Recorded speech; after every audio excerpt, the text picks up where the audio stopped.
నమస్తే, నేను Lakshmi. Welcome to hello NRI. సేవ, సంస్కృతికి జీవం, సమైక్యత బలం, ఇదే తానా సభల ధ్యేయం. 2 ఏళ్లకోసారి తెలుగు సంబరాలను అంబరాన్ని తాకేలా నిర్వహించే ఉత్తర అమెరికా తెలుగు అసోసియేషన్ తెలుగువారి సాంస్కృతిక వైభవానికి ప్రతీకగా నిలుస్తోంది అని చెప్పుకోవచ్చు. తెలుగు తేజాలను తెలుగు జాతి సమక్షంలో సత్కరించే తానా తెలుగు సాహితీ సంప్రదాయాలకు పెద్దపీట వేసే జాతి ఔన్నత్యాన్ని దశ దిశలా చాటే కాంతి పుంజల్లా భాసిల్లుతోంది. అందుకే తానా అంటే ప్రవాస తెలుగు వారందరికీ కూడా సుమధుర మధురానుభూతుల సమాహారం.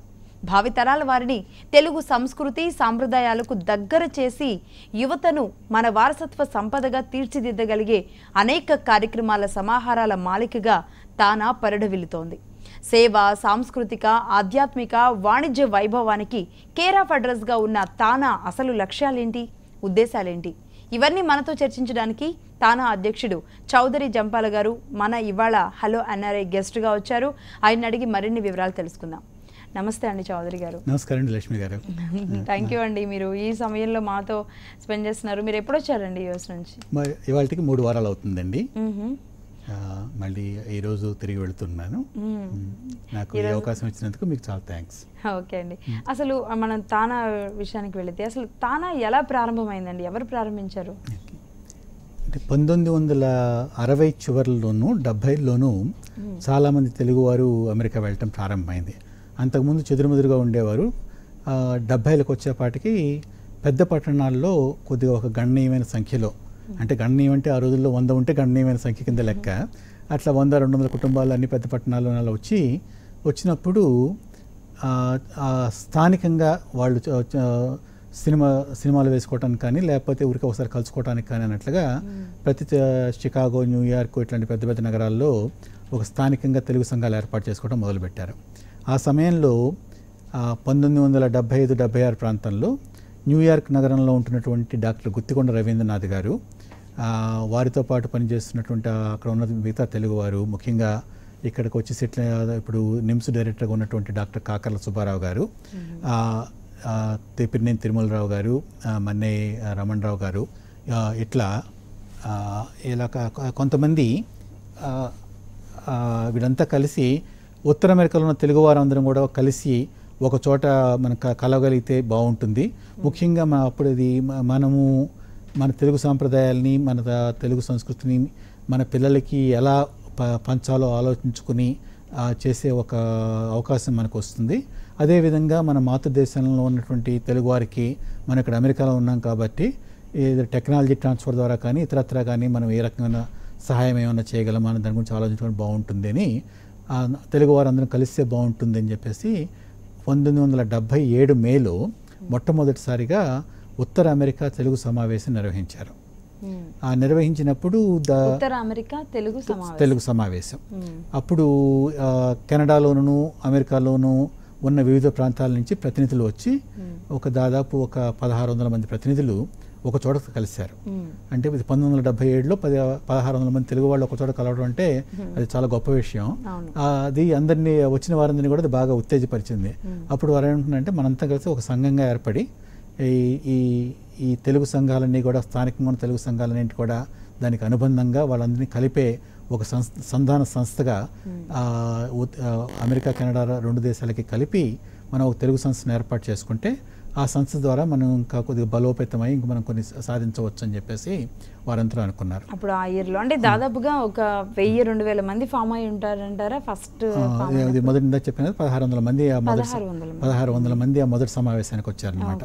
ఆ తర్వాత సంవత్సరం దాన్ని ఒక ఫార్మల్గా ఒక ఉత్తర America Telugu association of north America అన్న పేరుతో దానికి ఒక రిజిస్టర్ చేసి మేరీల్యాండ్ రాష్ట్రంలో బైలాస్ అది ఏర్పరచుకుని ఒక సంస్థగా ఏర్పడ్డారు.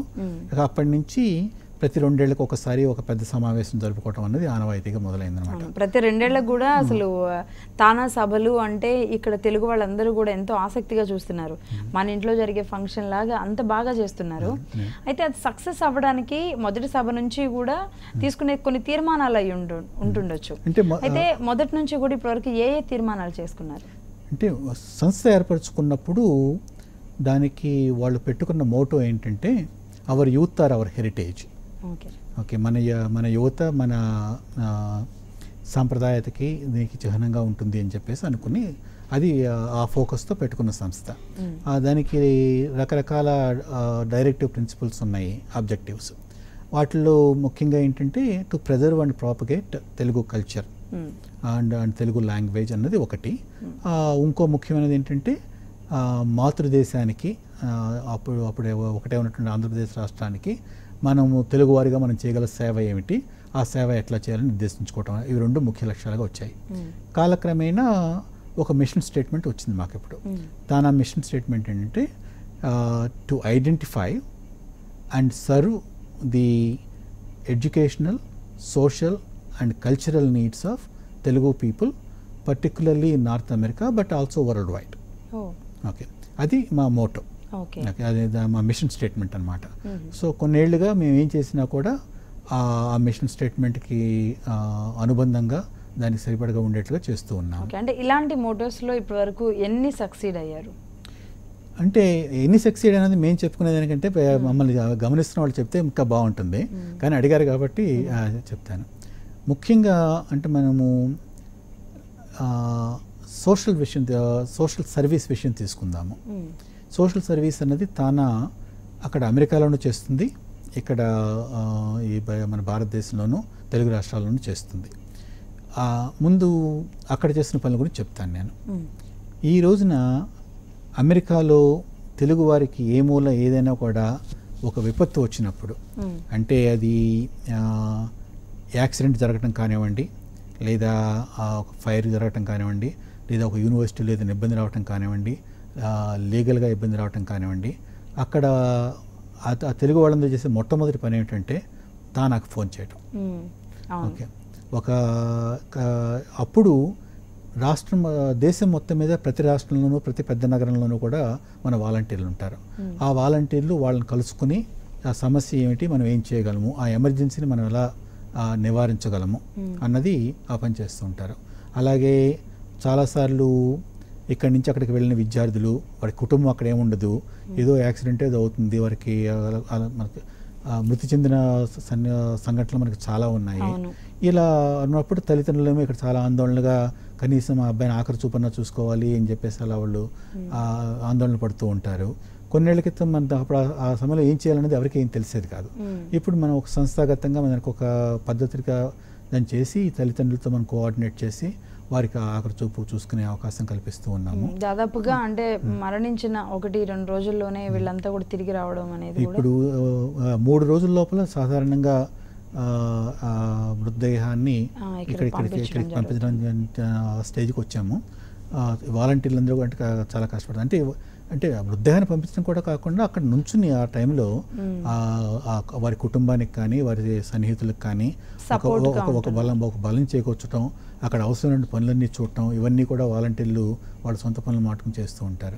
నిజానికి అయితే చౌదరి గారు ఇక్కడ ఈ టాపిక్ వచ్చింది కాబట్టి అడుగుతున్నాను, అంటే మృతుల సంఖ్య ఎందుకు పెరుగుతోంది? అంటే ఎక్కడ అవగాహన లేకుండా అక్కడికి వచ్చిన తర్వాత వీళ్ళంతా యూత్ ఎవరైతే ఉన్నారో చదువుకోవడానికి వచ్చిన వాళ్ళంతా ఎక్కడ ఏం మిస్ అవుతున్నారు? వాళ్ళు అక్కడికి వెళ్ళి దాదాపు 1-2 సంవత్సరాల్లోనే యాక్సిడెంట్ అయిందని రకరకాల న్యూస్లు, ఇక్కడ ఉన్న తల్లిదండ్రులు ఎన్నో లక్షలు ఖర్చు పెట్టి వాళ్ళని అక్కడ పంపిస్తుంటే అలాంటి న్యూస్ వినడానికి తల్లిదండ్రులకే కాదు ఎవరికైనా బాధ కలిగించే విషయం. అసలు మేమైతే మా వాలంటీర్లు వారానికి కనీసం అప్పుడప్పుడు 2-3 సంఘటనలు వింటూ ఉంటాం. విన్న ప్రతిసారి కూడా మనసు కలిచివేస్తుంది. అంటే ఇప్పుడు ఉదాహరణకి ఆగస్టు నెలలో శుక్రవారం నాడు ఒక సంఘటన, శనివారం నాడు ఒక సంఘటన, ఆదివారం నాడు ఒక సంఘటన. 3 సంఘటనల్లోనూ విద్యార్థులు. అందులో 2 సంఘటనల్లో అప్పుడే భారతదేశం నుంచి అమెరికా వచ్చిన వాళ్ళు, ఇంకా వాళ్ళు కాలేజీకి వెళ్ళలేదు, ఒక క్లాస్ అటెండ్ అవ్వలేదు. వచ్చిన వాళ్ళు జల ప్రమాదాల్లో మరణించారు. ఓకే, అంటే నిజానికి తల్లిదండ్రులు ఎంత ఆశలతో పంపుంటారు, ఎంత ఖర్చు పెట్టి పంపుంటారు. అబ్బాయి అమెరికా వెళ్ళాడని చెప్పి సంబరపడినంత సేపు పట్టదు వాళ్ళకి అలా వాళ్ళ చనిపోయారన్న వార్త తెలియటానికి. అంటే మనం ఫోన్ చేసి వాళ్ళతో మాట్లాడితే వాళ్ళు నమ్మలేని పరిస్థితిలో ఉంటారు. అంటే వాళ్ళతో ఫోన్ చేసి మాట్లాడే పరిస్థితిలో మనం ఉండం. అది ఏంటంటే ఏం చేశారు, వీళ్ళు పిల్లలు కొత్తగా వచ్చారు, నదుల్లో ఈ రాఫ్టింగ్ అని చెప్పి క్రీడలకో లేకపోతే స్విమ్మింగ్కో వెళ్ళారు. కనీసం కాలేజీలో కూడా జాయిన్ అవ్వకుండా ఎంజాయ్ చేయాలనే అంటే మరి వాళ్ళ స్నేహితులతో ప్రాబ్లంగానే వాళ్ళు వెళ్ళారు. వెళ్ళిన తర్వాత వీళ్ళకి ఈత రాదు. అంటే అన్నీ సవ్యంగా జరిగినప్పుడు అంతా బాగానే ఉంటుంది. సవ్యంగా జరిగినప్పుడు ఈత రాకుండా అసలు మనం నీళ్ళలో ఎందుకు దిగాలి? నేనైతే నాకైతే భయం, నేను దిగను. అంటే అలాంటి ఒకటేమో వయస్సు, అన్నీ ఎంజాయ్ చేయాలన్నటువంటి ఒక ఆరాటం, దానికి తోడు ఏది భద్రతో ఏది అభద్రతో తెలియని విషయం. మరి పక్క వాళ్ళ బలవంతం కూడా ఏమైనా ఉంటుంది, ఏం అవదులే రారా అని చెప్పి పిలిచేవాళ్ళు ఉండొచ్చు. ఏమైనా కానీ వీళ్ళు సరైన జాగ్రత్త తీసుకోవటం లేదు. ఓకే, అదే అలాగే ఆటోమొబైల్ యాక్సిడెంట్స్. ఓకే, మామూలుగానే రాత్రిపూట ప్రపంచంలో ఎక్కడైనా రాత్రిపూట డ్రైవ్ చేయడం అనేది కొద్దిగా జాగ్రత్తగా ఉండవలసిన విషయం. దానికి నిద్ర లేకుండా తెల్లవారుదాం 4 గంటల దాకా కూర్చుని 4 గంటలకి మన కారుకి బయలుదేరితే నిద్ర తూలు వస్తుంది. కారు 80 మైళ్ళ వేగంతో కారు వెళుతున్నప్పుడు ఒక చిన్న తూలు చాలు. అంటే వీళ్ళు ఎవరైనా కొత్త వాళ్ళు వచ్చినప్పుడు ఇక్కడ రూల్స్ అండ్ రెగ్యులేషన్స్ ఈ విధంగా ఉంటాయి, తీసుకోవాల్సిన జాగ్రత్తలు, వీటన్నిటి గురించి వివరించడానికి ఒక వింగ్ ఉంటే బాగుంటుందేమో. మేము దాదాపు ఒక 7-8 ఏళ్ల క్రితమే 8 ఏళ్ల క్రితం ఒక పెద్ద ఆటోమొబైల్ ప్రమాదం జరిగి ఒక 4 పిల్లలు మరణించినప్పుడు కలత చెంది, నిజానికి ఆ ప్రమాదంలో పాపం ఆ పిల్లల వాళ్ళ తప్పేమీ లేదు. వాళ్ళ తప్పల్లో కూడా బాగా ఆలస్యమైన తర్వాత అర్ధరాత్రి పూట రోడ్డు మీద ఉంటాం. వాళ్ళ తప్పు లేకుండా ఇంకోళ్ళు ఎవరో వచ్చి యాక్సిడెంట్ చేయడంతో వాళ్ళ 4 పిల్లలు అప్పటికప్పుడు చనిపోయారు.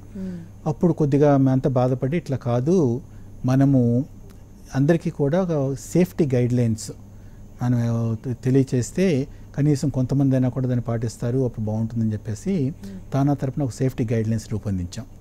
ఆ రూపొందించిన సేఫ్టీ గైడ్లైన్స్ని అప్పుడు అక్కడ ఉన్న భారతదేశ పత్రికలన్నీ కూడా ప్రచురించాయి. ఇక్కడ మన టీవీ మీడియాలో ప్రచారం చేశాము, న్యూస్ పేపర్లో వాళ్ళందరూ కూడా వాటిని మళ్ళీ వాళ్ళు ప్రచురించారు. ఆ రకంగా ప్రచారం చేశాం. వాటిని పుస్తకాలుగా వచ్చేసి ఆ పుస్తకాలని యూనివర్సిటీలన్నింటిలోనూ పంచాం. మా వెబ్సైట్లో ఉంటాయి ఆ సేఫ్టీ గైడ్లైన్స్ అని. వాటిని మళ్ళీ నిన్న ప్రింట్ చేసి నిన్న కూడా మళ్ళీ విడుదల చేశాము. ఓకే, సో ఇది ఎప్పటి నుంచో చేస్తూనే ఉన్నాము, యూనివర్సిటీలు అందరికీ చెప్తూనే ఉన్నాము. కాకపోతే పిల్లలకి, పెద్దలకి, విజిటర్స్కి అందరికీ పనికొచ్చే రకంగా ఆ గైడ్లైన్స్ తయారు చేశాము. భద్రత కోసం మార్గదర్శక సూత్రాలని తెలుగులోను ఇంగ్లీష్లోను రెండిట్లోనూ కూడా అవైలబుల్గా ఉన్నాయన్నమాట. అయితే ఏంటంటే ఈ భద్రతా సూత్రాలు మనకు కాదు ఇంకెవరికి అన్నట్లుగా ప్రవర్తిస్తూ ఉంటారు, లేదా ఆఖరి నిమిషంలో ఏమవుతుందో అని చెప్పేసి ఒక నిర్లక్ష్యంగా ప్రవర్తిస్తూ ఉంటారు. ఏదేమైనా కానీ ఆ పిల్లలు జాగ్రత్తగా ఉండాల్సిన అవసరం ఉంది. పైగా సంఖ్య పెరిగిన కొద్దీ కూడా ఏమవుతుందంటే ఇతర విషయాల్లో కూడా ఇబ్బందులు ఎదురవుతున్నాయి. కొట్లాటలు, గాయాలు, పోలీస్ కేసులు, ఇట్లాంటి కొత్త విషయాలు ఇంతకుముందు మన తెలుగు వారులకు జరగవనుకునే విషయాలు కూడా ఈ మధ్య జరుగుతూ వస్తున్నాయి. ఇన్సూరెన్స్ తీసుకోకపోవటం, దాంతో ఏదైనా యాక్సిడెంట్ అయినా లేకపోతే అస్వస్థతకు గురైనా కూడా వారికి సరైన భద్రత లేకపోవటం, ఇట్లా కొంత షార్ట్ కట్స్కి అలవాటు పడటము, లేదా ఒక్కోసారి తొందరపాటుగా, అంటే అనాలోచితంగా తొందరపాటు అని కూడా అన్నాను నేను, మనకు ఆ రిస్క్ ఉండదులే అని చెప్పి ఒక రకమైన ధైర్యంగా నిర్లక్ష్యంగా ప్రవర్తించడం కూడా వీటికి కారణం అన్నమాట. ఓకే అండి, అంటే వీటితో పాటుగా రీసెంట్ ఇష్యూ కూడా మీకు తెలిసి ఉంటుంది. దాదాపు 50 మంది పిల్లలు ఇమిగ్రేషన్ దగ్గర వెళ్ళి యుఎస్లో దిగిన పిల్లలు కూడా వెనక్కి వచ్చేసారు. స్క్రూటినీ జరుగుతుంది యూనివర్సిటీస్కి అని. బట్ ఇలాంటి గోల్మాల్స్ జరుగుతుంది, వాళ్ళు వెనక్కి వస్తుంటే ఇక్కడ ప్రభుత్వాలు అయితే ఇప్పటి వరకు మరి వాళ్ళకి బ్యాక్ వచ్చిన అమౌంట్ కూడా ఏం లేదు. వాళ్ళంతా చాలా కష్టపడి పంపించారు తల్లిదండ్రులు. బట్ దానికి అంటే మీ తరపున ఏమైనా చేశారా? అసలు ఎందుకు ఈ ప్రాబ్లం స్టార్ట్ అయిందంటారు? దాదాపు ఒక 5-6 వారాల క్రితం ఇది మొట్టమొదటిసారిగా ఉన్నట్టుండి ఒక రోజున మాకు ఫోన్ కాల్స్ రావటం మొదలైనవి. ఈ శాన్ ఫ్రాన్సిస్కో ఎయిర్పోర్ట్ నుంచి వాళ్ళు 25 మందిని వెనక్కి పంపించేశారు అని. ఇంతకుముందు ఎప్పుడు వినని సంఘటన అది. ఇక తర్వాత వరుసనే అప్పటి నుంచి రోజు జరుగుతూనే వచ్చింది. ఒక 2 వారాల పాటు కంటిన్యూస్గా రోజు కొన్ని కేసులు జరుగుతూనే వస్తున్నాయి. సో అది జరగగానే మేము ఎందుకు ఇలా జరుగుతుందని చెప్పేసి కనుక్కోవడానికి ప్రయత్నించాము. అటు మన ఎంబసీ అధికారులతో మాట్లాడాము, అక్కడ స్టేట్ డిపార్ట్మెంట్ విదేశాంగ అధికారులతో మాట్లాడాము, హోమ్లాండ్ సెక్యూరిటీ వాళ్ళతో మాట్లాడాము. అలాగే తిరిగి వస్తున్న విద్యార్థుల నుంచి మీకు ఏం జరిగింది అక్కడ, మేము ఏం చేశారు అని చెప్పి వాళ్ళతో కూడా మాట్లాడాము అనమాట. అంటే కొన్ని విషయాల్లో ఎగ్జాక్ట్గా వాళ్ళు ఎందుకు వెనక పంపించారనేది అసలు ఎవరికి అర్థమయ్యేట్లుగా అనిపించలేదు. పిల్లలు చెప్పే మాట ఒక రకంగా ఉంటుంది, వాళ్ళు చెప్పే మాట ఒక రకంగా ఉంటుంది. అంచేత కొన్ని విషయాల్లో మనం చెప్పలేకపోతున్నాం. వాళ్ళు చెప్పే మాట ఏంటంటే, మాకు దేశంలోకి రావడానికి రెండు చోట్ల మేము చూస్తాము. మొదటిది వీసా ఇచ్చేటప్పుడు, రెండోది దేశంలో అడుగు పెట్టేటప్పుడు. ఈ 2 చోట్ల ఎక్కడైనా కానీ మీరు చెప్పిన మా పర్పస్ కాకుండా వేరే పర్పస్ కోసం వస్తున్నారని మాకు అనిపిస్తే మేము మిమ్మల్ని తిరిగి మా దేశంలోకి రానివ్వకుండా వెనక్కి పంపే అధికారం మాకుంది. అంచేత మమ్మల్ని కన్విన్స్ చేయాల్సిన బాధ్యత ఈ వచ్చేవారిది, కానీ మాకేం అనుమానం వచ్చినా కూడా వెనక్కి పంపుతున్నాం అంటున్నారు. ఇక్కడ మనం గమనించాల్సిన విషయం ఒకటి ఉంది. డిసెంబర్ నెలలో దాదాపు ఒక 5,000 మంది తెలుగు విద్యార్థులు అమెరికాకి మొదటిసారి వచ్చి ఉంటారు. ఓకే, 5,000 మందిలో 4,700 మంది, పోనీ 4,500 మంది వారికి ప్రవేశం లభించింది. ఒక 300 మంది దాకా ప్రవేశం లభించలేదు. ఎందుకని వీళ్ళకి లభించలేదు అంటే వాళ్ళు చెప్పే కారణాలు ఏంటంటే, ఈ వస్తున్న వారి దగ్గర ఒక్కోసారి వారి పత్రాలు సరైనవి కాకుండా నకిలీ పత్రాలలాగా మాకు అనిపిస్తున్నాయి, లేదా వీరికి సరైన విద్యార్హతలు లేకుండానే ఈ విశ్వవిద్యాలయాల్లో వాళ్ళకి అడ్మిషన్ వచ్చింది. ఈ విశ్వవిద్యాలయాల్లో వీళ్ళు చెప్పే చదువు మీద మాకు కొద్దిగా అనుమానం ఉంది. వీళ్ళ సంగతి చూస్తే దానికి మ్యాచ్ కావటం లేదు. ముఖ్యంగా ఇంకోటి వాళ్ళు చెప్పేది ఏంటంటే, వీళ్ళు సరైన ఫైనాన్షియల్ బ్యాకింగ్ లేకుండా ఈ దేశం వస్తున్నారు. దేశం వచ్చాక వీళ్ళు ఇక్కడికి వచ్చాక పార్ట్ టైం ఉద్యోగాల కోసం వెతుకులాట్లో ఉంటున్నారు. చదువుకునే వాళ్ళు పార్ట్ టైం ఉద్యోగాలు చేయకూడదు. అంటే వీళ్ళకి ఆర్థిక స్తోమత లేకుండా వస్తున్నట్టు అనిపిస్తుంది. కాబట్టి చదువుకునే వాళ్ళకి పార్ట్ టైం ఉద్యోగం చేసుకునే అవకాశం అక్కడ యూనివర్సిటీసే కల్పిస్తుంటాయి కదా. అది అంటే ఇప్పుడు ఏమవుతుందంటే, మామూలుగా యూనివర్సిటీలో చదువుకునే వాళ్ళకి వీళ్ళ F1 వీసా అని స్టూడెంట్ వీసా మీద వస్తారు. స్టూడెంట్ వీసా మీద వచ్చిన వాళ్ళు యూనివర్సిటీ బయట పని చేయకూడదు. యూనివర్సిటీ లోపల యూనివర్సిటీ అనుమతికి లోబడి ఒక 20 గంటల దాకా పని చేయొచ్చు. మనకి 10-20 మంది విద్యార్థులు యూనివర్సిటీకి వచ్చేటప్పుడు, లేకపోతే 30-40 మంది వచ్చేటప్పుడు వాళ్ళు ఉద్యోగాలు చూపించగలిగేవారు. ఇప్పుడు ఈ కొన్ని యూనివర్సిటీలు, ఇప్పుడు ఉదాహరణకి నార్త్ వెస్టర్న్ పాలిటెక్నిక్ యూనివర్సిటీ అనే దాంట్లో ఆ ఇన్స్టిట్యూట్లో 5,000 మంది తెలుగు వాళ్ళు ఉన్నారు. ఓకే, ఈ 5,000 మందికి వాళ్ళు ఎక్కడ ఉద్యోగాలు చూపించలేరు కదా. అంచేత అప్పుడు వీళ్ళు ఏంటంటే, అక్కడ కాకపోతే బయట ఎక్కడన్నాను, ఆ ఊళ్ళో కాకపోతే వేరే ఊళ్ళో వెళ్ళి ఉద్యోగం చేసి మళ్ళీ వచ్చి ఇక్కడ చదువుకోవటం, ఇట్లా చేస్తూ ఉన్నారు. అంటే ఆర్థికంగా మరి అది ఇబ్బంది ఉంటుంది, ఆ ఇబ్బందిని ఎట్లా కూడా అధిగమిద్దాం అని చెప్పేసి. సో వీళ్ళు ఇట్లా మేబీ 10 మంది 100 మంది అట్లా ఉద్యోగాలు చేస్తుంటే పెద్ద ఎవరికి తెలిసేది కాదేమో, ఎవరు పట్టుకునే వాళ్ళు కాదేమో. ఇంత భారీ ఎత్తున తెలుగు విద్యార్థులు వస్తున్నప్పుడు, మరీ ముఖ్యంగా కొన్ని విశ్వవిద్యాలయాల్లో దాదాపు అవి 70-80% తెలుగు విద్యార్థులతో నిండి ఉన్నప్పుడు వీళ్ళు ఏం చేస్తున్నారు అనేది కొద్దిగా ఇమిగ్రేషన్ వాళ్ళకి కంటపడినట్టుంది. అయితే కానీ వీళ్ళు చెప్పేది ఏ విధంగా చెప్తున్నారు, గతంలో ఎప్పుడు మరి ఇలాంటి ఇన్సిడెంట్స్ జరగలేదు, అంటే ఈ ఇయరే ఎందుకు జరుగుతున్నాయి, స్క్రూట్నీ అనేది ఒక పేరు తీసుకొచ్చారు, యూనివర్సిటీ స్క్రూట్నీ జరుగుతోంది కాబట్టి వెళ్ళడానికి వెళ్ళలేదు అని. బట్ వాళ్ళందరినీ కూడా నిర్బంధించింది కూడా స్టూడెంట్స్ అందరినీ ఒక చోట ఒక గదిలో పెట్టేస్తే దొంగలు, డ్రింకర్స్ వీళ్ళంతా ఎలా ఉంటారో అలాంటి ప్లేస్లో వాళ్ళని చాలా బాధ పెట్టారు, కనీసం వాటర్ కూడా ఇవ్వనంత హింసించారు అని మేము చాలా అది కొద్దిగా దాన్ని కూడా మేము విచారించడానికి ప్రయత్నించాము. మమ్మల్ని కాంటాక్ట్ చేసిన స్టూడెంట్స్ అందరికీ కూడా ఒక క్వశ్చనర్ పంపించాము, మిమ్మల్ని ఇమిగ్రేషన్ వాళ్ళు ఎలా విచారించారు ఏంటి చెప్పండి అని చెప్పేసి. మాకు వచ్చిన రెస్పాన్సెస్లో అలా ఎవరు చెప్పలేదు, కానీ మీడియాలో నేను కూడా చూసాను అలాంటి కథనాలు. అంటే ఒకటండి, అంటే ఇమిగ్రేషన్ వీళ్ళందరినీ ఎయిర్పోర్ట్లోనే చూశారు. వాళ్ళు ఎయిర్పోర్ట్లో బయట తీసుకొచ్చి వేరే జైల్లో తీసుకెళ్ళడం అట్లా ఏమీ చేయలేదు. ఎయిర్పోర్ట్లోనే వాళ్ళ ఇమిగ్రేషన్ సెక్షన్లో ఒక రూమ్లో కూర్చోబెట్టి అక్కడే గంటల పాటు కూర్చోబెట్టారు. వచ్చిన అంటే లోపలికి అనుమతించిన వాళ్ళని, వెనక్కి పంపిన వాళ్ళని అందరినీ కూడా గంటల పాటు శల్య పరీక్ష చేశారు. అది ఇంతకుముందు ఎప్పుడు చేయలేదు. పూర్వం ఏంటంటే కొద్దిగా డాక్యుమెంట్స్ కొద్దిగా చూసేవాళ్ళు, 1-2 ప్రశ్నలు అడిగా వదిలేసేవారు. ఇప్పుడు ఏంటంటే ప్రతిదీ మ్యాచ్ చేసుకోవటము, దాన్ని వాళ్ళు మళ్ళీ ఇన్వెస్టిగేట్ చేయటము ఇవన్నీ చేశారు. ఇదంతా ఎందుకంత పెంచారంటారు అంటే వాళ్ళు చెప్పేదండి, ఎక్కువ మంది వచ్చి ఉద్యోగాల కోసం వస్తున్నారు కాబట్టి వీళ్ళు చదువు కోసం రావటం లేదు. ఓన్లీ ఇండియన్స్కే పరిస్థితి ఉందా? వాళ్ళు చెప్పడం ఇండియన్స్ ఒక్కళ్ళనే చేయట్లేదు మేము, ఈ సబ్ స్టాండర్డ్ యూనివర్సిటీస్కి వస్తున్న, అంటే వాళ్ళు యాక్చువల్గా వాళ్ళు సబ్ స్టాండర్డ్ యూనివర్సిటీ అన్నట్టు కూడా వాళ్ళు వాడలేదు, బహుశా లీగల్ పర్పసెస్ కూడా ఉంటుంది. వాళ్ళు అనేది ఏంటంటే, మేము వచ్చిన ప్రతి వాళ్ళని సరిగ్గానే పరీక్షిస్తున్నాం. ఇప్పుడు వాళ్ళు మనకి జెన్యూన్ అనుకున్న, నిజం అనుకున్న వాళ్ళకి మేము ఇబ్బంది పెట్టట్లేదు. ఎప్పుడైతే మాకు అనుమానం వచ్చిందో వాళ్ళని వెనక్కి పంపుతున్నాం చెప్తున్నారు వాళ్ళు.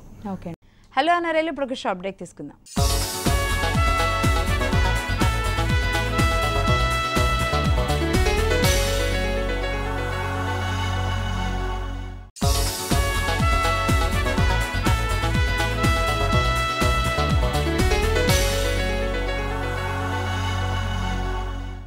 Welcome back to hello NRI. జరగాల్సింది జరిగిపోయింది, ఎవరు ఏం చేయలేరు, కానీ వాళ్ళ మీద నిషేధం విధించారు, ఇంకెప్పుడు వాళ్ళు వెళ్ళే పరిస్థితి కూడా లేదు, చాలా తక్కువ మందికి ఉంది. ఓకే, అంటే దాంతో పాటు అంటే ఎయిర్లైన్స్ కి వాళ్ళు అప్ అండ్ డౌన్ చార్జెస్ కానివ్వండి, యూనివర్సిటీస్ కట్నీ కానీ వెనక్కి వచ్చి కనీసం హాఫ్ అమౌంట్ అన్న బ్యాక్ వచ్చే పరిస్థితి ఉందంటారా? ఉందనుకోను నేను, ఎందుకంటే ఎయిర్లైన్స్ వాళ్ళు ఏమంటారంటే మేము మిమ్మల్ని ఫ్లై చేసాము, వెనక్కి వచ్చాము, అది మా తప్పు కాదంటారు. ఎయిర్లైన్స్ వాళ్ళు ఇంకోటి కూడా అంటారు, మిమ్మల్ని ఒక పక్క తీసుకెళ్ళటానికి మేము టికెట్ ఇచ్చింది మీకు, మళ్ళీ మిమ్మల్ని వెనక్కి తీసుకొచ్చే బాధ్యత కూడా మా మీదే పడింది, దానివల్ల మాకు నష్టం వస్తుందని ఎయిర్లైన్స్ వాళ్ళు అంటారు. అమెరికన్ అధికారులు ఏమో మాకు సంబంధం లేని విషయం ఇది అంటారు వాళ్ళు. అంచేత ఇది మనము నిజానికి అది చాలామంది నష్టపోయిన మాట వాస్తవం.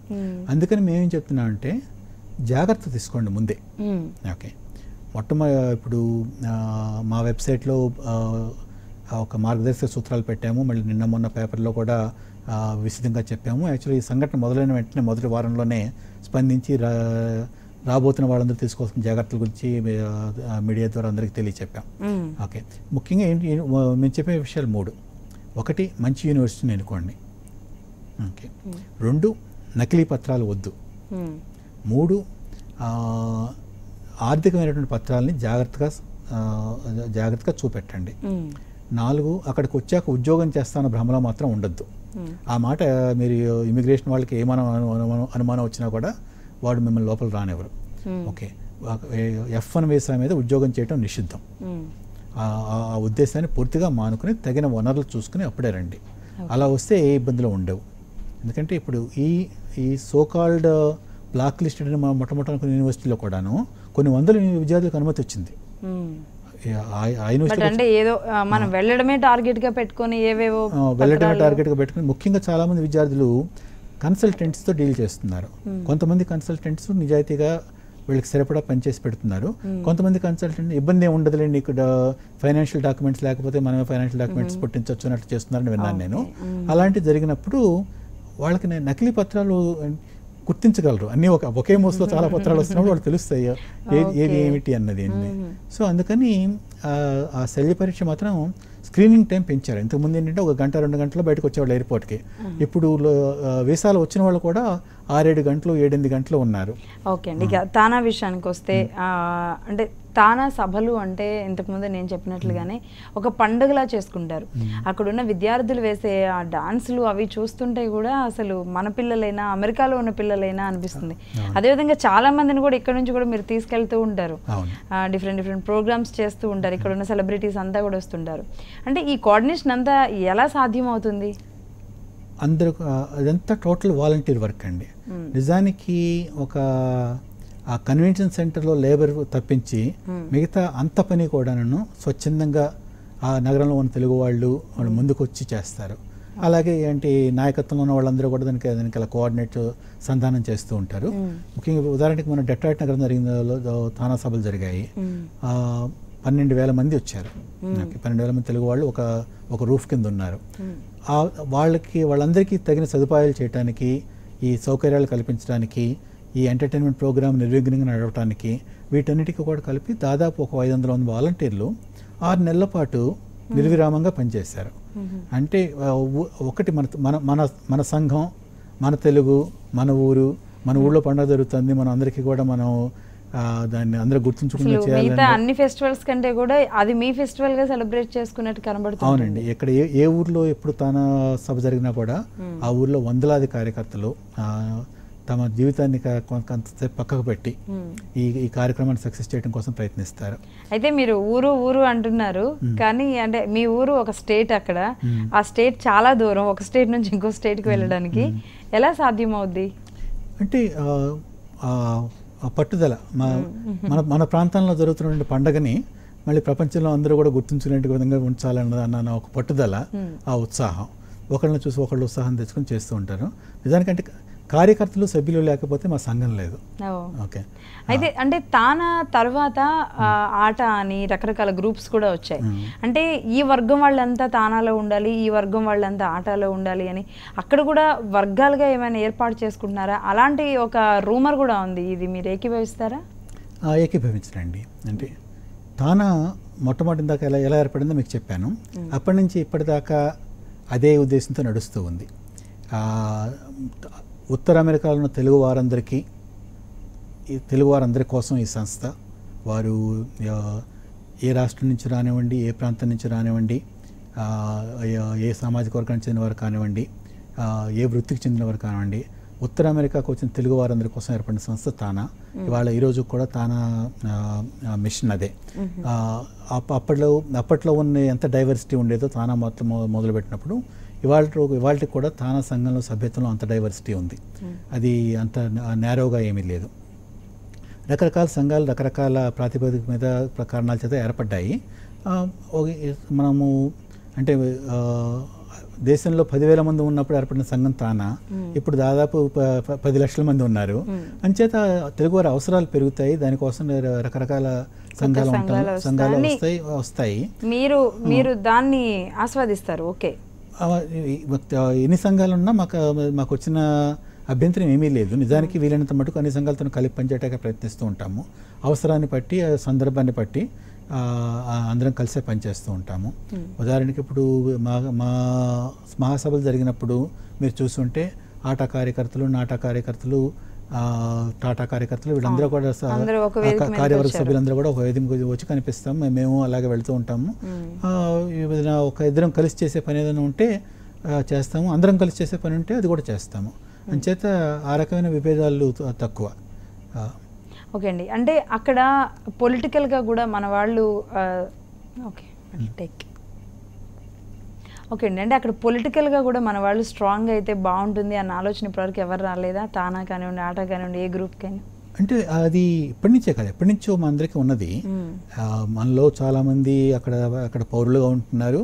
తర్వాత మన పిల్లలు ఆటోమేటిక్గా అక్కడ పౌరులు అవుతారు.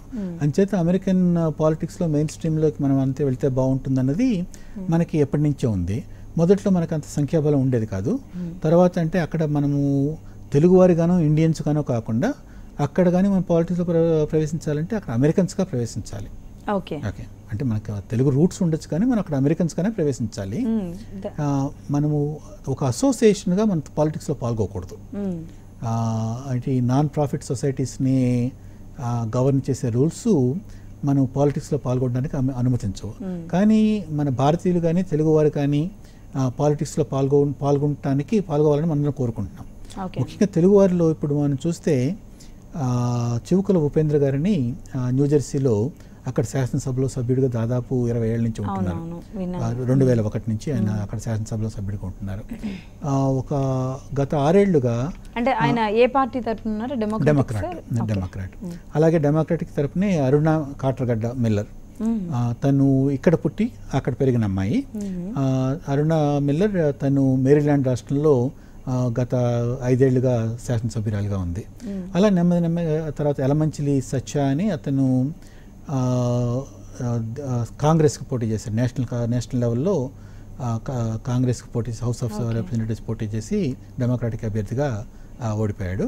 కానీ అంటే ఈ రకంగా మన పిల్లలు నెమ్మదిగా ఈ రాజకీయ మెయిన్ స్ట్రీమ్లోకి ప్రవేశిస్తున్నారు.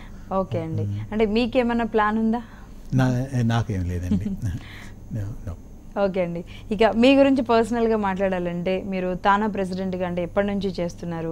మీ అంబిషన్ ఏ విధంగా ఉంది? నేను తానాలో దాదాపు అంటే యాక్చువల్గా అమెరికా నేను వెళ్ళి 36 సంవత్సరాలు అవుతుంది. వెళ్ళిన మొదటి సంవత్సరమే అక్కడ షికాగోలో ఉన్న తెలుగు సంస్థలో సభ్యుడిగా చేరాను. అప్పుడు అది తానాకు అనుబంధ సంస్థ అవడంతో నేను ఆటోమేటిక్గా తానా సభ్యుడిని అయ్యాను. అప్పటి నుంచి ఇప్పటిదాకా నేను తానా సభ్యుడిని. వీళ్ళు తానా ఒక శాశ్వత, మీరు అంటే డాక్టర్గా వర్క్ చేస్తూనే సభ్యులకి అంటే ఎవరైనా వర్క్ చేస్తూనే అందరికీ మా వృత్తులు మాకున్నాయి, మేము చేయాల్సిన పనులు మాకుంటాయి వ్యక్తిగతంగాను, కానీ అందరం కూడా మా సమయం తానా కోసం వెచ్చిస్తూ ఉంటాము. సో నేను తానాకి శాశ్వత సభ్యత్వం అంటూ ఒక 25 ఏళ్ల క్రితం ఏర్పడింది. అప్పుడు వెంటనే నేను శాశ్వత సభ్యుడిగా ఉన్నాను. 1993 నుంచి నేను ఏదో ఒక పనిచేస్తూ ఉన్నాను తానా కోసం ఒక వాలంటీర్గా. దాదాపు 11 ఏళ్ళు తానా పత్రికని మా తానా తరపున వచ్చేటువంటి ఒక తెలుగు పత్రికకి నేను సంపాదక బాధ్యతలు వహించాను. పబ్లికేషన్స్ కమిటీకి చైర్మన్గా దాదాపు ఒక 20 ఏళ్ళుగా ఉన్నాను. అది కాకుండా ఒక 5 తానా సమావేశాలకి చాలా ముఖ్య పాత్ర వహించాను. అంటే సంపాదకీయ బాధ్యతలు కూడా స్వీకరించారంటున్నారు కదా, అంటే మీకు మీ రూట్స్ లో ఏమైనా తెలుగుకు సంబంధించి మీకు నాకు అందరికీ అందరి ఒకటే రూట్ అండి. తెలుగు వాళ్ళం కాకుండా తెలుగు వాళ్ళం ఇంకేమైనా అంటే మాకులాగా మీకు కూడా జర్నలిజం బ్యాక్గ్రౌండ్స్ లాంటివి ఏమైనా ఉన్నాయా? అంటే నేను నా చదువుతో హై స్కూల్, తర్వాత ఒక ఏడాది కాలేజీ, తర్వాత మెడికల్ కాలేజీ అంచేత చదువు వృత్తిపరమైంది. కానీ ప్రవృత్తిపరంగా నాకు సాహిత్యం మీద అభిమానం ఉంది. అది ఆ అభిమానాన్ని అలా ప్రదర్శించుకునే అవకాశం దొరికింది. తెలుగువాడిగా అదో డిగ్రీ అది ప్రదర్శించుకునే అవకాశం దొరికింది. సో ఆ తర్వాత నేను తానా బోర్డ్ ఆఫ్ డైరెక్టర్స్లో డైరెక్టర్గా ఉండి బోర్డ్ ఆఫ్ డైరెక్టర్స్ చైర్మన్గా చేశాను ఒకసారి. తర్వాత అంటే 25 ఏళ్ళ నుంచి పనిచేస్తూ ఉన్నా. చాలా కాలం పాటు పదవి లేకుండానే నేను ఇట్లా స్వచ్ఛందంగా పనిచేస్తూ ఉండేవాడిని. ఒక 2 ఏళ్ల క్రితం తానా అధ్యక్షుడిగా నన్ను ఏకగ్రీవంగా ఎన్నుకున్నారు. ఈ మధ్యకాలంలో పోటీ లేకుండా ఎన్నికైన వాడిని నేను ఒక్కడినే.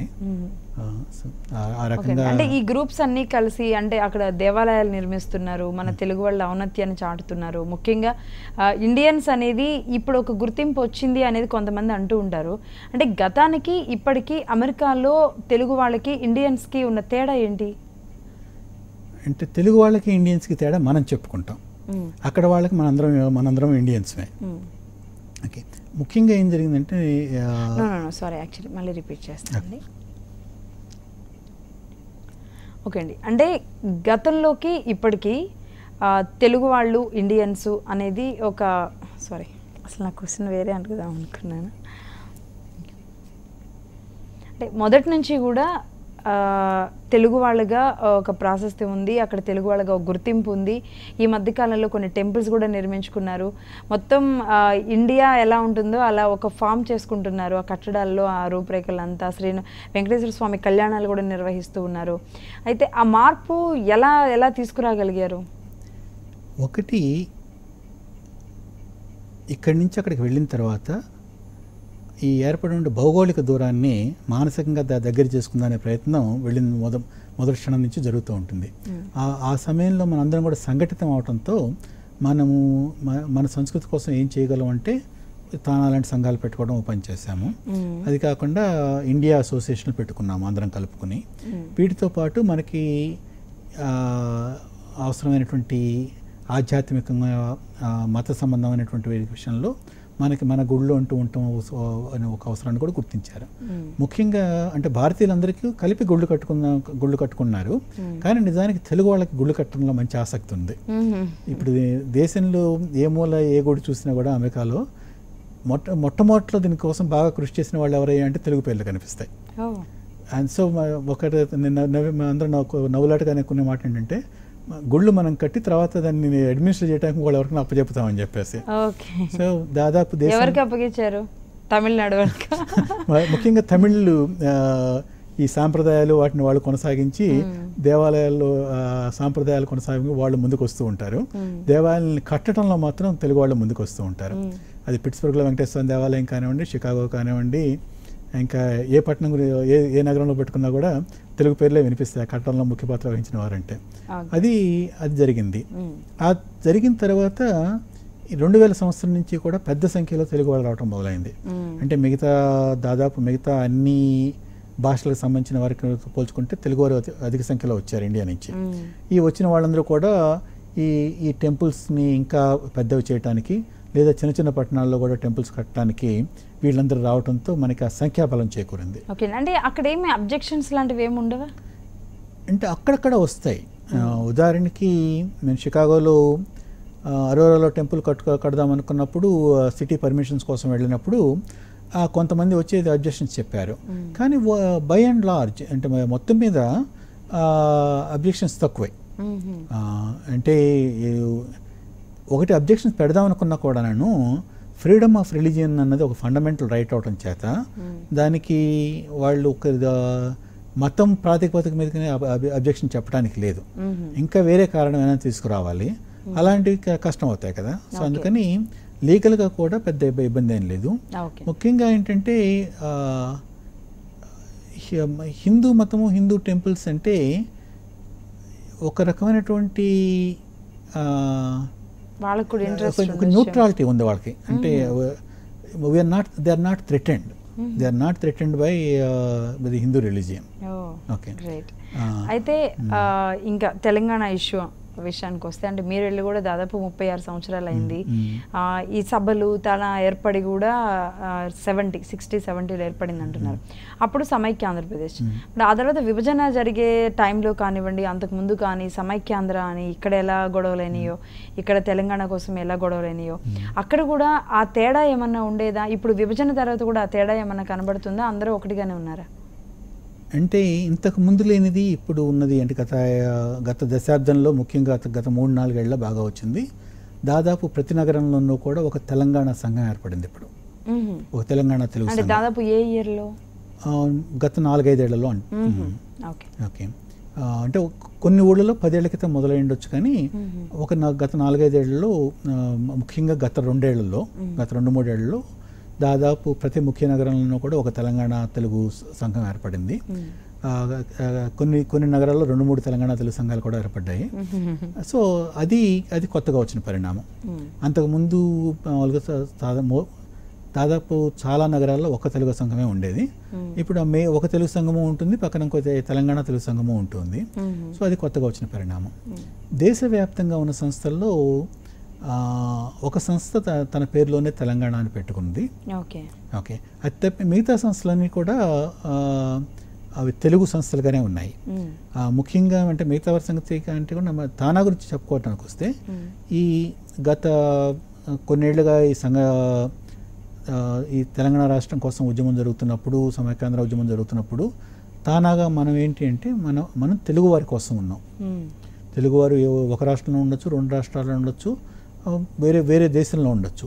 ఎక్కడ ఉన్నా కూడా వాళ్ళు ఉత్తర అమెరికా కంటూ వస్తే తెలుగువారైతే అది వారి కోసం మన సంఘం.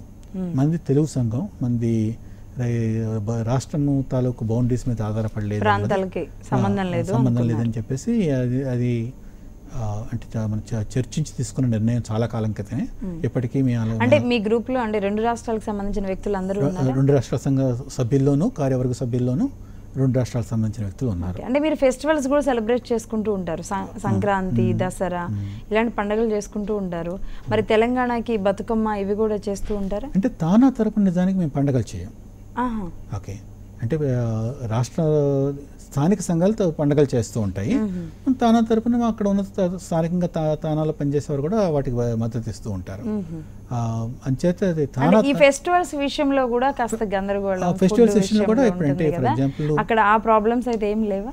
అంటే అన్ని ఫెస్టివల్స్ జరుగుతున్నాయి, అన్ని ఫెస్టివల్స్కి మన మద్దతు ఉంటుంది. ఇప్పుడు అంటే సంక్రాంతికి మద్దతు ఉంటుంది, బతుకమ్మకి మద్దతు ఉంటుంది, దసరాకి మద్దతు ఉంటుంది. సో ఓకే అండి. ప్రాంతీయ తెలుగు సంఘాలు ఇంతకుముందే మనం మాట్లాడుకున్నాం, ఆ సంఘాలకి తానాలో సభ్యత్వం ఉంటుందా? అంటే తానా మొదలైనప్పుడు అది ఒక ప్రాంతీయ తెలుగు సంఘాల అనుబంధ సమాఖ్యగా అన్ని కలుపుకొని ఒక ఫెడరేషన్ లాగా ఉండేదన్నమాట. ఒక 20 ఏళ్ల క్రితం తానాలో డైరెక్ట్గా సభ్యత్వం తీసుకునే సదుపాయం వచ్చింది. ఆ తర్వాత నెమ్మదిగా కాలక్రమేణా సంస్థ నిర్మాణంలో మార్పులు చేసి ఇక ఇప్పుడు ఒక డైరెక్ట్ సభ్యులే కానీ ఇట్లా అనుబంధ సంస్థల సభ్యులంటూ తానాల సభ్యులుగా ఉండరు. అయితే మా పాలసీ ఏంటంటే ప్రతి ప్రాంతంలోనూ కూడా అక్కడ ఉన్న తెలుగు సంఘంతో సత్సంబంధాలు కలిగి ఉంటాం. వాళ్ళందరితో కూడా కలుపుకొని ఏం చేసినా కూడా అక్కడ తెలుగు సంఘంతో కలిపి చేయటం, ప్రాంతీయంగా ఉన్న తెలుగు వారితో కలిపి చేయటం అనేది మేము చేసే పని అనమాట. ఓకే అండి. అయితే తొలినాళ్ళల్లో బై యాన్యువల్ మెంబర్షిప్ అనేది ఉండేది, బట్ ఇప్పుడు దాన్ని జీవిత సభ్యత్వం జీవిత సభ్యత్వం ఒకటే ఉంది. అంటే అది ఏ విధంగా ఉంటుంది అంటే $125 జీవిత సభ్యత్వం రుసుము అనమాట. అది ఫ్యామిలీ అంటే పర్సన్ అండ్ స్పౌస్ వాళ్ళిద్దరికీ కలిపి జీవిత సభ్యత్వం. ఓకే ఓకే ఓకే అండి. అంటే బోర్డ్ ఆఫ్ ట్రస్టీస్ అండ్ ఈ కార్యవర్గాన్ని ఇప్పుడు ఏర్పాటు చేశారు మనకి. అంటే తానా ప్రారంభమైనప్పుడు ఒక ఎగ్జిక్యూటివ్ కమిటీ ఒక్కటే ఉండేది. 1995లో ఎగ్జిక్యూటివ్ కమిటీతో పాటు ఒక బోర్డ్ ఆఫ్ డైరెక్టర్స్ కూడా ఏర్పాటు చేశారు. అంటే ఎగ్జిక్యూటివ్ కమిటీ అనేవాళ్ళు రోజువారీ పనులంతా కూడా వాళ్ళని చూస్తూ ఉంటారు అనమాట. తానా చేయాల్సిన పనులన్నీ కూడా ఎగ్జిక్యూటివ్ కమిటీ నిర్వహిస్తూ ఉంటుంది. ఈ ప్రెసిడెంట్ అందరూ ఎగ్జిక్యూటివ్ కమిటీకి లీడర్గా ఉంటాడు, అసోసియేషన్కి లీడర్గా ఉంటారు. బోర్డ్ ఆఫ్ డైరెక్టర్స్ అన్నది దీర్ఘకాలిక ప్రయోజనాలను సంరక్షించడం కోసం. అంటే ఫండ్స్ విషయంలో కానివ్వండి లేదా ఆపరేషన్స్ విషయంలో కానీ ఎగ్జిక్యూటివ్ కమిటీ అనేది తనంతట తాను ఒక ఒంటెత్తు పోకడలు పోకుండా దీర్ఘకాలిక ప్రయోజనాలను సంరక్షించడం కోసం అనేది బోర్డ్ ఆఫ్ డైరెక్టర్స్ ఉంటుందన్నమాట. ఎగ్జిక్యూటివ్ కమిటీ 2 ఏళ్ళకి ఒకసారి ఎన్నుకోబడుతుంది. బోర్డ్ ఆఫ్ డైరెక్టర్స్ సగం మంది మాత్రం 2 ఏళ్ళకి ఒకసారి వస్తారు. అంటే ఇప్పుడు కంటిన్యూటీ ఉంటుందన్నమాట. సో ఓ రకంగా చెప్పాలంటే బోర్డ్ ఆఫ్ డైరెక్టర్స్ అన్నది మనకి ఎగువ సభ అంటాం చూడండి, అలాంటిది అనమాట. Okay okay. ఇదే కాదు, తానా ఒక ఫౌండేషన్ కూడా ఏర్పాటు చేసింది. ఆ వివరాలు ఏంటి తెలుసుకునే ముందు ఇప్పుడు ఒక మరో షార్ట్ బ్రేక్.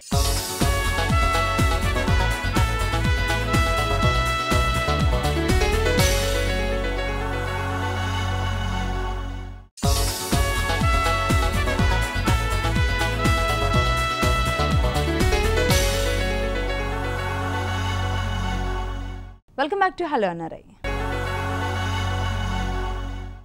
అమెరికాలో ఉన్న అక్కడ సిస్టమ్ కానివ్వండి, అక్కడ పెరిగే పిల్లలు, వాళ్ళ మనస్తత్వం, వాళ్ళ స్వభావం, అక్కడ ఉంటే ఆ పిల్లల్లో వేరే రూట్కి వెళ్ళిపోయే ఛాన్సెస్ ఎక్కువగా ఉంటాయి అన్న ఆలోచన కూడా ఇక్కడ ఉన్న చాలామందిలో ఉంటుంది. అంటే ఏ విధంగా ఉంటారు అక్కడ యూత్, ఎలా ఉంటారు అనిపిస్తారు మీకు? ఇక్కడ యూత్ ఎలా ఉంటారు? కొద్దిగా అపోహేనండి. అక్కడైనా ఇక్కడైనా మనందరం కూడా తల్లిదండ్రులుగా మనం కోరుకునేది మన పిల్లలు బాగా చదువుకుని ఏదో ఒక రంగంలో పైకి రావాలని కోరుకుంటాం. ఓకే, అక్కడ తల్లిదండ్రులైనా అంతే. ఇక్కడ పిల్లలు కూడా తమ తల్లిదండ్రుల అభిష్టాలకు అనుబంధంగాను వీలైనంత బాగా చదువుకుని బాగా ఎక్సెల్ అవటం ప్రయత్నిస్తారు. బాగా చదువుకోవాలి, ఫ్యూచర్లో ఎదగాలి, మంచి మార్గంలో వెళ్ళాలి అనేది ఇక్కడ కానీ అక్కడ కానీ ఏదైనా మిస్ అవుతుందంటారా? 2 చోట్ల తల్లిదండ్రుల ఆస్పిరేషన్ ఒకటే, చాలా వరకు పిల్లల ఆస్పిరేషన్ ఒకటే. ఇక్కడికి అక్కడికి తేడా ఏమిటంటే పిల్లలకు ఉండేటువంటి ఇండిపెండెన్స్. ఓకే, అయితే అది అక్కడ వాళ్ళకి ఇండిపెండెన్స్ విత్ రెస్పాన్సిబిలిటీ. చేత ఒకవేళ వాళ్ళు స్వతంత్రంగా నిర్ణయాలు తీసుకున్నా కూడా వాళ్ళకి అబ్బాయి ఒకరైనా బాధ్యతాయుతంగానే నిర్ణయాలు తీసుకుంటారు.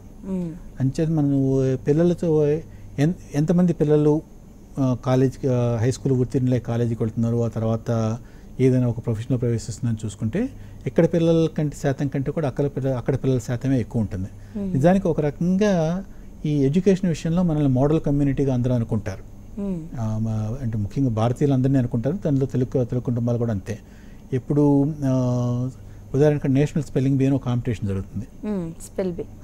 ఆ నేషనల్ స్పెల్లింగ్ బీలో గత 10 ఏళ్లుగా భారతీయ విద్యార్థులు గెలుస్తున్నారు. వాళ్ళలో సగం మంది తెలుగు వాళ్ళు.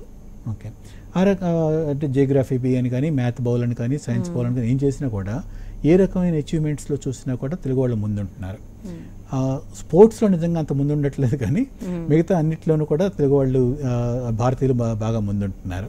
అలాగే రకరకాల ప్రొఫెషన్స్ చూసినప్పుడు అది లా కానివ్వండి, మెడిసిన్ కానివ్వండి, ఇంజనీరింగ్, కంప్యూటర్ సైన్స్ కానివ్వండి, అలా కాకుండా ఇప్పుడు మీడియా కానివ్వండి, జర్నలిజం కానివ్వండి, ఏం చూసినా కూడా ఎక్కడ చూసినా కూడా మన తెలుగు పేర్లు కనిపిస్తూ ఉంటాయి.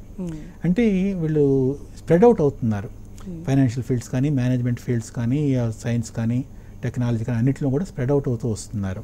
అంచేత పిల్లలు అంటే వాళ్ళు ఇండిపెండెంట్గా ఉంటారు, కొన్ని నిర్ణయాలు వాళ్ళు స్వతంత్రంగా తీసుకుంటారు, అయినా కూడా బాధ్యతాయుతంగా తీసుకుంటారు.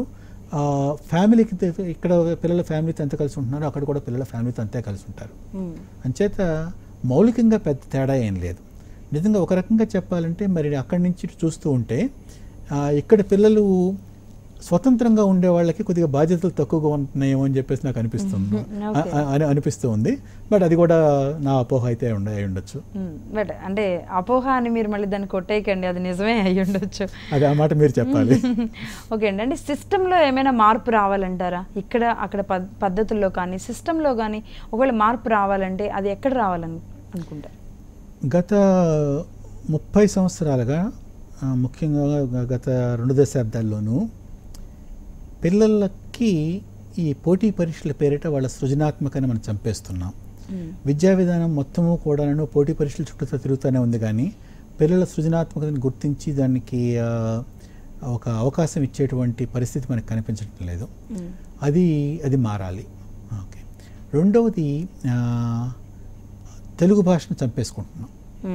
ఖచ్చితంగా నేను నెక్స్ట్ క్వశ్చన్ అదే అడుగుదాం అనుకుంటున్నాను. అంటే ఒక 2 దశాబ్దాలుగా మన పిల్లలకి తెలుగు నేర్చుకుని చదువుకుని తెలుగు మాట్లాడితేనే ఒప్పుకోవట్లేదు, స్కూల్స్ ఒప్పుకోవట్లేదు, తల్లిదండ్రులు ఒప్పుకోకుండా. దాంతో అంటే శోచనీయ విషయం ఏంటంటే దాంతో వాళ్ళు తెలుగు న్యాచురల్గా వచ్చేటువంటి తెలుగు రావటం లేదు. వాళ్ళు నేర్చుకోవాల్సిన ఇంగ్లీష్ కూడా బాగా నేర్చుకోవటం లేదు వాళ్ళు. ఇంగ్లీష్ కూడా నేర్చుకోవట్లేదు అంటారా? తప్పకుండాను. ఇప్పుడు చూస్తున్న అక్కడికి వస్తున్న విద్యార్థులను చూస్తుంటే వాళ్ళల్లో ఇంగ్లీషు చక్కగా మాట్లాడగలిగి బాగా ప్రవేశం ఉన్న వాళ్ళు తక్కువ శాతమే. అంచేత మరి ఇంత ఇంగ్లీష్ మీడియంలో చదివినా కూడా వారికి ఇంగ్లీషు క్వాలిటీ అనేది ఉండటం లేదు. అది అంచేత మనం రెండు రకాలుగాను నష్టపరుస్తున్నాం పిల్లల్ని మనం. అంటే మరి ఏ రకంగా వెళితే బెస్ట్ అంటారు? నా ఉద్దేశం వీలైనంత మటుకు మాతృభాషకి ఒక ప్రాధాన్యత ఇవ్వాలి మనం చదువుకోవటంలో. చదువులో కానీ పరీక్షల్లో కానీ మాతృభాషకు ప్రాధాన్యత ఉంటే కనీసం అది బాగా వస్తుంది. మాతృభాషలో ప్రవేశం బాగా ఉంటే ఇతర భాషలు కూడా బాగా వస్తాయి. అంటే ఆ మాతృభాషకి ప్రాధాన్యం ఇవ్వాల్సింది తల్లిదండ్రులు, స్కూల్స్ కంటే కూడా ముఖ్యంగా ప్రభుత్వాలు కాదండి, తల్లిదండ్రులు ఇవ్వాలి. ప్రభుత్వం ఏ రాష్ట్రంలో అయినా ఆ రాష్ట్రానికి సంబంధించిన భాష, ఇప్పుడు తమిళనాడులో తమిళ భాష, కన్నడలో కన్నడ భాష, ఇంగ్లీష్ మీడియంలో చదివిన విద్యార్థులకి ఎంత ప్రిఫరెన్స్ ఉంటుందో అంతే ప్రిఫరెన్స్ వాళ్ళ ఓన్ లాంగ్వేజ్ మీద ఉన్న పిల్లలు కూడా ఉంటుంది. కానీ తెలుగులో ఆ పరిస్థితి లేదు ఇప్పటి వరకు. ప్రభుత్వం పాలసీల్లో కొన్ని మార్పులు చేయాల్సిన అవసరం ఉంది. కానీ ప్రభుత్వ పాలసీలు ఎట్లా ఉన్నా కూడా తెలుగు మాట్లాడటానికి, తెలుగు నేర్చుకోవటానికి ఇంట్లో ఉన్న తల్లిదండ్రులు శ్రద్ధ చూపిస్తే అది మరింత సుగమం అవుతుంది. ఓకే, అంటే తెలుగు నేర్చుకోవాలంటారు. ఇప్పుడు యుఎస్లో మీరు ఎలా ఇంట్లో ఉన్నంతసేపు పిల్లలతో తెలుగు మాట్లాడాలనుకుంటారో ఇక్కడ కూడా అలా మాట్లాడాల్సిన పరిస్థితి వచ్చేసింది. అది అవసరం ఉంది. ఇందాక మీరు తానా చేసిన సేవా కార్యక్రమాల గురించి అడిగారు, తానా బోర్డ్ ఆఫ్ డైరెక్టర్స్ గురించి అడిగారు. మీకు బోర్డ్ ఆఫ్ డైరెక్టర్స్ గురించి, ఎగ్జిక్యూటివ్ కమిటీ గురించి చెప్పాను. కానీ మాకు ఇంకో మూడో ఒక భాగం ఉంది, తానా ఫౌండేషన్ అంటాం. ఇక ఈ తానా ఫౌండేషన్ అన్నది మన తెలుగు రాష్ట్రాల్లో సహాయ కార్యక్రమాలు చేయడం కోసం మనం ప్రత్యేకంగా పెట్టుకున్నదనమాట. అది దాదాపు తానా ఏర్పడిన వెంటనే 1-2 సంవత్సరాల తర్వాతే దాన్ని విభాగాన్ని ఏర్పరచుకుని దానికోసం ఒక ప్రత్యేకంగా ఒక కార్యవర్గం ఆ పనులే చూస్తూ ఉంటుంది. వారు దాదాపు ప్రతి సంవత్సరము $1 మిలియన్ ఖర్చుతో ఇక్కడ సహాయ కార్యక్రమాలు నిర్వహిస్తూ ఉంటాం. ఏ కార్యక్రమాలండి? రకరకాలుగా చేస్తూ ఉంటాం అన్నమాట. ఒకటి వైద్య సంబంధించిన విషయాల మీద కొంత ప్రాధాన్యత ఉంటుంది. చాలా ఊళ్ళల్లో మేము హెల్త్ క్యాంప్స్ నిర్వహిస్తూ ఉంటాము. ఆ హెల్త్ క్యాంప్స్లో మామూలు ఈ డయాబెటీస్, హైపర్ టెన్షన్ ఇట్లాంటి వాటితో పాటు గుండెకి సంబంధించిన వ్యాధులు, ముఖ్యంగా క్యాన్సర్ దాన్ని ఐడెంటిఫై చేయడం, ఇవి బసవతారకం హాస్పిటల్తోనూ తర్వాత గ్రేస్ ఫౌండేషన్తోనూ వీరితో కలిపి గ్రామాల్లో వైద్య సహాయం ఎక్కువ కలిగిన గ్రామాల్లో ఈ క్యాంపులు నిర్వహిస్తూ ఉంటాము. అది కాకుండా కంటి పరీక్షలు, దాదాపు కంటి పరీక్షలు చేసి అవసరమైతే కళ్ళజోళ్ళు ఇవ్వటం కానీ లేకపోతే వాళ్ళకి క్యాట్రాక్ట్ ఆపరేషన్ చేయటం కానీ అది చేయించుతూ ఉంటాము. ఇప్పటికీ దాదాపు ఒక 60,000 క్యాట్రాక్ట్ ఆపరేషన్ చేసి ఉంటాము. లక్షల కొలది కళ్ళజోళ్ళు ఇచ్చి ఉంటాము విద్యార్థులకు కానీ పెద్దవాళ్ళకి కానీ. ఓకే, అంటే తానా అక్కడే కాదు ఇక్కడ ఉన్న వాళ్ళకి కూడా రకాల సాయం చేస్తున్నారు. అంటే దీంతో పాటు మీరు తమిళనాడులో తెలుగుకు సంబంధించి ఒక విషయం మీద ప్రస్తుతానికి వచ్చినట్లుగా తెలుస్తోంది. అంటే దానికి సంబంధించిన డీటెయిల్స్ చెప్తారా? నేను పెరుగుతున్నప్పుడు తర్వాత చాలా కాలం పాటు మనందరూ మాట్లాడుకుంటే మనకి తెలుగు అంటే వెంటనే వచ్చేది మనకి ఉన్న అప్పుడు ఆంధ్రప్రదేశ్ రాష్ట్రం, ఇప్పుడున్న మనకున్న ఈ 2 తెలుగు రాష్ట్రాలు, మనం తెలుగు ఇక్కడే ఉందనుకుంటాం. కానీ నిజానికి ఏం జరిగిందంటే తెలుగువారు ప్రపంచం అంతా కూడా వ్యాపించి ఉన్నారు. అంటే వ్యాపించి ఉందంటే ఇప్పుడు మాకు మళ్ళీ అమెరికా వెళ్ళటం కాదు, అంతకు ముందే కొన్ని 50 సంవత్సరాల క్రితం, 100 సంవత్సరాల క్రితం, 100 సంవత్సరాల క్రితం తెలుగువారు ఇక్కడి నుంచి ప్రపంచం అంతా కూడా తరలి వెళ్ళారు. ఉదాహరణకి తమిళనాడు రాష్ట్రంలో తెలుగువారు అని చెప్పుకునేవారు ఎంతమంది నన్ను లెక్క తీస్తే 43% తెలుగువారు. ఓకే, అయితే వారిలో చాలా తక్కువ మందికి ఇప్పుడు తెలుగు రాయటం వచ్చు, తెలుగు రాయటము చదవటం వచ్చు. వాళ్ళు మాట్లాడే తెలుగే మాట్లాడతారు. ఇంట్లో జరిగే వ్యవహారాలన్నీ తెలుగులోనే జరుగుతాయి. కొన్ని గ్రామాలు, తాలూకాల్లో అయితే మొత్తం అంతా కూడా తెలుగులోనే జరుగుతూ ఉంటుంది. అయినా కూడా వారికి తెలుగు చదవటము రాయటము రాదు. కానీ వారు మీరు ఎవరు అంటే మేము తెలుగు వాళ్ళం అని చెప్తారు వాళ్ళు. ఆ పరిస్థితి తమిళనాడులో ఉంది. అలాగే కర్ణాటకలో ఉంది, దక్షిణ ఒరిస్సాలో ఉంది, ఛత్తీస్గఢ్లో ఉంది, మహారాష్ట్రలో ఉంది. ఇవి కాకుండా శ్రీలంకలో తెలుగు వాళ్ళు ఉన్నారు. ఇవాళకి తెలుగు మాట్లాడేవాళ్ళు శ్రీలంకలో ఉన్నారు. అలాగే బంగ్లాదేశ్లో ఉన్నారు, పాకిస్తాన్లో ఉన్నారు. సో అంటే ప్రపంచం అంతా కూడా తెలుగు వ్యాపించింది. అయితే మనం తెలుగు అన్నది మనకు మన ఈ 2 రాష్ట్రాల మీద మనం దృష్టి పెట్టడం చేత మన మిగతా చోట్ల ఉన్న తెలుగు నెమ్మదిగా కనుమరుగవుతూ ఉంది. ఆ కనుమరుగవటంలో కొంత తెలుగు వారికి కొంత ఇబ్బందులు కూడా గురవుతూ ఉన్నారు. అంటే వారి ఐడెంటిటీ స్ట్రగుల్ వస్తూ ఉంది. మన తెలుగు మన తెలుగు భాష మనం అనుకుంటున్నారు. అదే సమయంలో బయట వాళ్ళకి తమిళమో లేకపోతే కన్నడమో ఇంకో భాష అవసరం అవుతుంది. ఈ రెండింటి మధ్య సమన్వయం సాధించడం ఎట్లా అన్న దాని గురించి వాళ్ళకి కొద్దిగా ఐడెంటిటీ స్ట్రగుల్ ఉంది. అదేవిధంగా మా నాన్నగారికి తెలుగు వచ్చు, మా అమ్మకి మా తాతగారికి తెలుగు వచ్చు, మా పిల్లలకు తెలుగు వస్తుందా రాదా అన్న భయం ఒకటి వాళ్ళకు ఉంది. సో ఇందాక చెప్పాను కదా, తానా తాలూకు ఆబ్జెక్టివ్స్లో ప్రెజర్వ్ అండ్ ప్రాపగేట్ తెలుగు అన్నది ఒక ఆబ్జెక్టివ్గా పెట్టుకున్నారని చెప్పేసి ఆ లక్ష్యంతో ఈ ప్రపంచవ్యాప్తంగా ఉన్న ఈ తెలుగు వారికి అంటే ఒక రకంగా వారి సమస్య మా సమస్య ఒకటే. తెలుగు మన పిల్లలకి మన తెలుగుని మనం ఎలా పంపిణీ చేయటం, వాళ్ళు తెలుగు వాళ్ళని చెప్పి వాళ్ళ గుర్తింపు ఎలా రావటం. సో ఆ రకంగా ఒక భావ సమైక్యత ఉంది. సో తమిళనాడులో సావెన్ రమేష్ గారని ప్రళయ కావేరి కథలు రాశారు, తర్వాత కథల కంపన ఇంకో పుస్తకం రాశారు. రమేష్ గారు తమిళనాడులో తెలుగును పరిరక్షించడం ఒక ఉద్యమంగా చేస్తూ ఉన్నారు. వారికి ఒక 4 ఏళ్ల క్రితం తానా వారు తెలుగు భాష సంరక్షణ కోసం చేస్తున్న కృషిని గుర్తించి వారికి గిడుగు రామమూర్తి అవార్డు ఇచ్చారు. సో రమేష్ గారు ఈ మధ్య అమెరికా వచ్చారు తానా సభల సందర్భంగా. ఆ సందర్భంలో మా కార్యవర్గ సభ్యులతో తమిళనాడులో తెలుగు పరిస్థితి గురించి చర్చించారు. అప్పుడు మా కార్యవర్గం ఎల్లలేని తెలుగు అంటే తెలుగు వితౌట్ బౌండరీస్ అన్న పేరుతో ప్రపంచవ్యాప్తంగా తెలుగు కోసం ఏమైనా చేయాలని చెప్పేసి నిశ్చయించుకున్నాము ఈ మధ్య కాలంలో. దానిలో భాగంగా తమిళనాడులో 100 గ్రామాల్లో ఆ గ్రామాల్లో ఉన్న తెలుగు వారికి పిల్లలకి పెద్దలకి అందరికీ కూడా తెలుగు రాయటము చదవటము నేర్పటం ఈ సంవత్సరం 2016లో చేయాలని నిర్ణయించుకుని దానికి కావాల్సిన ఆర్థిక సహాయం అందించడానికి మేము నిర్ణయించుకున్నాం. ఓకే అండి, కొత్త మోటో స్టార్ట్ చేశారు. అది అంటే తమిళనాడుతో స్టార్ట్ చేశారు. అంటే మీరు అన్నట్లుగానే బంగ్లాదేశ్కి ఇలా వివిధ ప్రాంతాలకు శ్రీలంకకి వెళ్ళిపోయిన వాళ్ళందరినీ కూడా ఒక గొడుగు కిందకి తీసుకురావడం సాధ్యం అవుద్దంటారా తానాకి? సాధ్యం అయినా కాకపోయినా కనీసం అందరికీ మనం తెలుగు వారు అన్న స్పృహ ఉంది కాబట్టి కనీసం అందరినీ ఒక రకంగా మీకోసం ఉన్నాము, మీకు అండగా మేము ఉంటాము, మీరు చేసే పనులు తోడుగా మేము ఉంటాము అని చెప్పేసి చెప్పడం మా ఉద్దేశం. బట్ అంటే అది ఎంతవరకు సక్సెస్ అవ్వగలరు అంటే ఏదైనా కూడా మనం మొదలు పెడితే కానీ మనకి తెలియదు. ఆశా దృక్పథంతోనూ చాలా నమ్మకంతోనూ విశ్వాసంతోనూ మొదలెడుతున్న పని ఇది. దీనిలో భాగంగా నేను గత వారం ఈ పర్యటనలో ఒక వారం రోజుల పాటు దక్షిణ తమిళనాడు, కేరళ ఈ ప్రాంతాలన్నీ తిరిగాను. దీనికి మీకు 2 సంఘటనలు చెప్తాను నేను మీకు. ఒకటి, నేను పుదుచ్చేరిలో కి రాజనారాయణ అని చెప్పేసి ఒక ఆయన్ని కలిశాను నేను. రాజనారాయణ గారి వయసు 93 సంవత్సరాలు. ఆయన పూర్వీకులు తెలుగు వాళ్ళు. ఆయన పుట్టి పెరిగిన గ్రామంలో అందరూ తెలుగే మాట్లాడతారు. తమిళనాడులో ఉదయ్ చెల్వి అనే ఊర్లో అందరూ తెలుగే మాట్లాడతారు.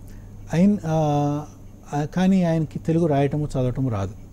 ఓకే, ఆయన తమిళనాడు జానపద భాషలో అక్కడ తెలుగు వారి జీవితాల గురించి రాశాడు. ఆయన గోపల్ల పురజనులని 2 పుస్తకాలు రాశారు. ఈ గోపల్ల పురజనులు ఆయన తమిళంలో రాసిన పుస్తకానికి కేంద్ర ప్రభుత్వ సాహిత్య అకాడమీ బహుమతి వచ్చింది. అలాగే ఆ ఊర్లోనే అళగిరి స్వామి గారని ఇంకో ఆయన, అదే ఊళ్ళో ఇంకో తెలుగు ఆయన తమిళంలో రాసిన పుస్తకానికి కేంద్ర సాహిత్య అకాడమీ బహుమతి వచ్చింది. ఈ రాజనారాయణ గారి కోరిక ఏమిటంటే ఆయన పుస్తకాలు తెలుగులో వచ్చి తెలుగు అచ్చులో చూసుకోవాలని. ఎందుకంటే మీకు తెలుగు కూడా రాదు కదా, మీరు చదవటం రాదు కదా అంటే ఆయన ఆ అక్షరాన్ని అలా చూసి దాన్ని అలా తడిమితే నాకు చాలా తృప్తిగా ఉంటుందబ్బా అన్నారు. సో ఆయనతో 4 గంటలు గడిపాము. ఆ 4 గంటలు ఆయన తెలుగులోనే మాట్లాడుతూ అంటే కొద్దిగా అంటే ఎలా వాళ్ళని గుర్తించారు, వీళ్ళు పలానా వాళ్ళు ఉన్నారు ఇక్కడ అని? ఈ రమేష్ గారు ఈ ఉద్యమంలో తిరుగుతూ ఉన్నారు కాబట్టి ఆయన మాకు కొన్ని పరిచయాలు కల్పించారు. ఎనీవే గ్రేట్ అండి చౌదరి గారు. నిజంగా అంటే మీ లక్ష్యం, మీ మోటో అనేది చాలా పెద్దగా ఉంది. తానా ప్రెసిడెంట్గా మీరున్న సమయంలోనే ఈ లక్ష్యాన్ని కూడా మీరు సక్సెస్ అవ్వాలని, మళ్ళీ మీరు ఇండియాకి వచ్చినప్పుడు సక్సెస్ అయిన తర్వాత మళ్ళీ మా హెచ్ఎం టీవీలో ఇదే ప్రోగ్రాంలో మళ్ళీ కలుద్దామండి. థ్యాంక్ యూ వెరీ మచ్ అండి మా ప్రోగ్రామ్కి వచ్చినందుకు. థ్యాంక్ యూ వెరీ మచ్ అండి నాకు ఈ అవకాశాన్ని కల్పించినందుకు. చూశారు కదా, మన తెలుగు యువతకి మన సంస్కృతి సాంప్రదాయాలు చక్కగా అందిస్తానికి తానా ఎంత బాగా కృషి చేస్తుందో ఒక అమెరికాలోనే కాదు దేశాల్లో ఏ దేశాల్లో ఉన్న తెలుగు వాళ్ళందరినీ కూడా ఒక గొడుగు కిందకి తీసుకొచ్చి వాళ్ళందరికీ మేమున్నాము అంటూ తానా భరోసా కల్పిస్తుంది. వీళ్ళందరినీ కూడా ఒక చోటుకి తీసుకొస్తాం. తెలుగు అనేది 2 రాష్ట్రాలకు సంబంధించింది కాదు, తెలుగు అనేది చాలా దేశాల్లో విస్తరించింది. దీన్ని అంతటినీ కూడా తాను ఒక చోటుకి తీసుకొస్తుంది అని సగర్వంగా గట్టిగా చెప్తున్నారు చౌదరి గారు. సో ఇది వాళ్ళ హలో అనరై. Keep watching HM TV.